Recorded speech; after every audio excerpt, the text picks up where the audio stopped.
The more I learn about science denialism, the more I see a common thread running through all of them, like a common playbook. Regardless of the evidence to the contrary, they seem to be able to hold whatever contrarian position they like, and justify it with a series of logical fallacies. But there are some scientific theories that you just think, well, there's just no way that could be denied. Who'd have a reason to doubt that theory? I would always have included the theory of gravitation, atomic theory, cell theory, and of course the germ theory of disease. But thanks to the internet, I've now found an active community of germ theory denialists. That's right, they either fully or partially deny the germ theory of disease. In fact, many of you may know one or more of these people. At this point, I hope you're asking how anyone could possibly deny that germs cause disease. Wouldn't any thinking person see that colds are contagious, that diarrhea is something you can get from contaminated food, that skin infections form around unsterilized cuts? What possible alternative explanation could they have to explain these phenomena? To answer that, I have to take you back to two scientists, Louis Pasteur and Antoine Béchamp, at or around 1870. The problem concerns certain diseases of silkworms, an important agricultural asset for the French silk industry. The harvests were failing, and it was a matter of national commerce that an explanation could be found. Louis Pasteur, as many of you might remember, performed many of the tests that formed the basis for the germ theory of disease we use today. His argument, based on his experiments with sealed flasks in breweries, was that an infectious agent was likely responsible. His course of action would be to quarantine and contain the spread. Béchamp was an insect biologist and had a competing theory. His theory, which I will call the pleomorphic theory of disease, was that diseases are caused by environment. He said that bacteria actually form from the diseased cells, and their appearance tells us the underlying disorder. There's more to it, including an abiotic origin of microbes. But the key point is that he takes Pasteur's theory in reverse. The microbe does not cause the disease causes the microbe. His suggestion might have been not to quarantine the sick animals, but to feed them better, or move all of them to a brighter area with cleaner air. This was not a stupid idea in 1870. It strikes us as silly because we have the benefit of so much additional information.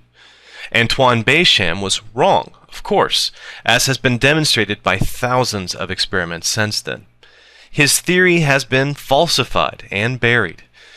Pasteur's has been predictive and explanatory in a way that we find useful, and Antoine Béchamp's theory is not supported by the genomic data being produced on bacterial DNA, nor by serotype testing, phylogenetics, or electron microscopy of pure cultures. Now, there was a useful insight to be gained from his theory about the complexity of interaction between a disease agent and the host. It's true that environment, nutrition, and immune status plays a big role in the development of most diseases. I don't know any modern biologist who dispute that. To qualify as a germ theory denialist, you need to deny that infectious agents are responsible for diseases we currently attribute to transmissible pathogens. What kind of crazy internet troll believes this far-out idea? This is the part that may surprise you. How about Bill Maher, the host of Politically Incorrect with Bill Maher, and the writer, producer, and star of Religulous? Now, he has made a statement that he is not a germ theory denialist, but the fact that he had to deny it says a lot. He's strongly anti-vaccine, anti-medicine, but in an interview he brought up the signature move of germ theory denialism. He pulled out the deathbed recanting of Pasteur. The only place this text ever existed was the germ theory denialism website that created it out of whole cloth. It has no basis in fact, and represents a marker for someone who has spent time learning from anti-germ theory websites. This is a classic denialism move, attacking the discoverer's credibility, worthy of a creationist or AIDS denialist, and forever tarnishes Maher in my eyes. It goes beyond a disagreement with him. He's taken sides against science, medicine, and critical thinking. What he's advocating is dangerous to the innocent and naive. It's a misuse of his celebrity to promote pseudoscience. Who else can we put on our list? How about a large number of chiropractors? Many, but certainly not all, who practice as straights are taught that all disease, from tooth decay to Ebola, are the result of improper alignment of the spine and atlas. You should also ask any naturopath or osteopathic physician where they stand on the germ theory of disease. Depending on the country, they may have been taught that germs don't exist. We'll also find that a lot of AIDS denialists are in fact germ theory denialists, either wholly or only in part. Some will use the pleomorphic theory, others won't, or will use something equally as invalid. In fact, anywhere you find quackery about nutrition or detoxification treating viral or bacterial conditions, look for the references to either Antoine Béchamp or the deathbed recanting of Pasteur. You will have spotted the rare germ theory denialist in his natural habitat. This particular strain of pseudoscience has mutated, though. It's realized that it can't survive with open denialism and antiquated beliefs. Instead, the approach now is to simply shift the focus from their failure to make a scientific case for their beliefs to the perceived flaws in Pasteur's theory. Not modern microbiology, mind you, but actually the experiments and theory of Louis Pasteur.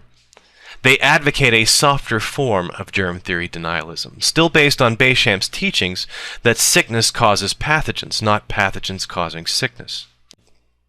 You'll see the thinking in these comments from a denialist on the Huffington Post. A healthy, strong body, well-nourished and properly exercised, will easily be able to fight off just about any germ that invades its body without the need for magical elixirs. I hope the allusion to creationism, repackaged as ID, and the parallels of demonizing Pasteur and Darwin are not lost on you. This new germ theory denialism tends to refer to itself as natural hygienists, in that they assert that health and hygiene are sufficient to prevent disease. This is an offshoot of naturopathic medicine, strongly associated with raw food movement and the raw milk movement especially. They contend that most of the modern diseases we deal with are a result of meat consumption and processing of our diet, including pasteurizing our milk.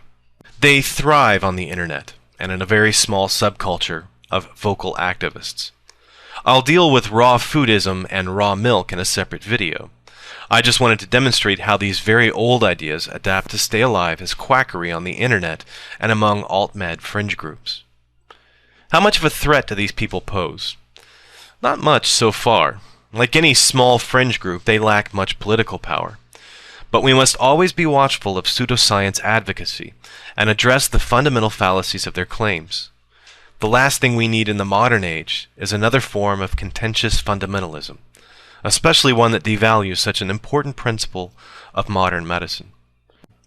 Good health to you, and may all your germs be benevolent. Thanks for watching.